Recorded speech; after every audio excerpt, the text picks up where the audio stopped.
రోజు తన కొడుకును కలవటం కోసం రైల్వే స్టేషన్ కు వెళ్లారు శాస్త్రి గారి తల్లిగారు. అయితే అప్పటికే ఆ రోజు లాస్ట్ ట్రైన్ వెళ్లిపోయింది. ఇది తెలియని ఆవిడ మాత్రం ట్రైన్ కోసం వెయిట్ చేస్తోంది. లాస్ట్ ట్రైన్ వెళ్లిపోయినా ఇంకా ప్లాట్ఫామ్ మీద వెయిట్ చేస్తున్న ఆవిడను చూసిన ఓ కూలీ, అమ్మా మీరు ఎక్కడికి వెళ్తున్నారు అని అడిగారు. నేను నా కొడుకు దగ్గరకు వెళ్తున్నాను, ఢిల్లీలో ఉన్నాడు నా కొడుకు అని చెప్పిందావిడ.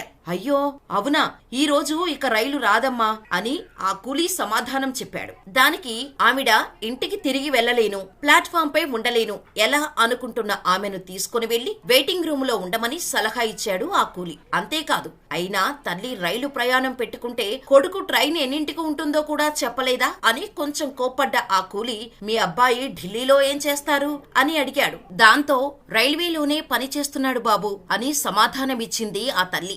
అయితే ఆయన పేరు చెప్పండి, అతన్ని కాంటాక్ట్ చేయడానికి ట్రై చేస్తాను అని చెప్పాడతను. దానికి ఆ తల్లి, మా అబ్బాయిని అందరూ లాల్ బహదూర్ శాస్త్రి అని పిలుస్తారు అని చెప్పిందామె. అంతే, ఈవిడ క్యాబినెట్ రైల్వే మినిస్టర్ తల్లి అని తెలియగానే ఒక్క క్షణంలో స్టేషన్ మొత్తం దద్దరిల్లింది. వెంటనే సెలూన్ కారు రావటం నుంచి సకల మర్యాదలు చేశారామెకు.